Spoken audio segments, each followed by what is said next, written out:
Hi, I just wanted to go over the instructions for the When Fish First Breathed Air Edpuzzle that we'll be looking at. So, learning intention, we're learning about specific structures on organisms' bodies to show how they help them survive in their environment.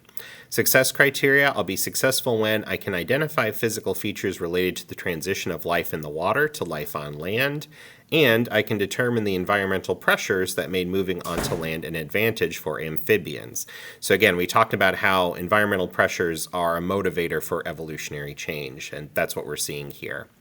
So you can watch the linked Edpuzzle video and answer the questions provided. You can answer either on Edpuzzle's website or on this document if you prefer.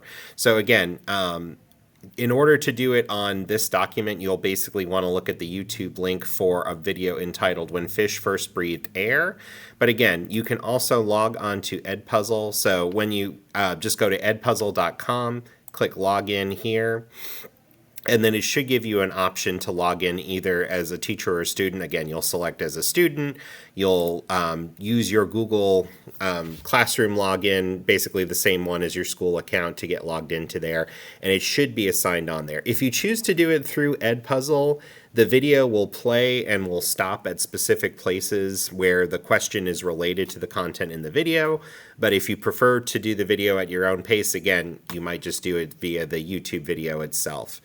But again, the questions on here that you'll be looking at, one mentions it has been very difficult to track the evolutionary history between fish and amphibians. What information did you notice about the difficulty of getting fossils related to this? So again, some of the challenges facing paleontologists researching this information.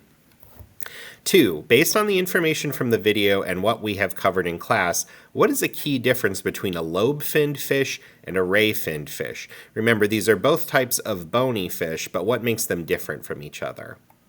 3. What is one of the physical features of Tiktaalik that would have helped it move on land? So this is one of those transitional species, not quite like a fish, not quite like an amphibian, but we want to know what physical features it had that would have helped it with moving around on land. 4. What does it mean for a species to be considered a transitional fossil? Think about the relationship of Tiktaalik to fish and amphibians. 5. In modern fish that do not breathe air, the sporacular tract is more on the side of the head. The video will explain what the sporacular tract is, but again, think back to what we've talked about with respiration with fish.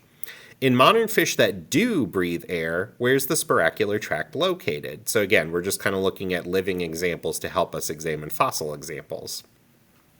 6. The video is pointing out the similarities between the swim bladder in fish and lungs in amphibians. Based on the information from the video and what we have discussed in class, what is the function of the swim bladder? So again, think about that structure in a fish's body. What does it help them do? And then 7, during the Devonian period when oxygen levels were decreasing, why did fish that were able to breathe air have an advantage? So again, the last part of the video there will kind of explain what it was like during that time period on Earth. So again, it's just kind of an interesting little video on that transition between fish life to amphibian life, how vertebrate life got from water to land.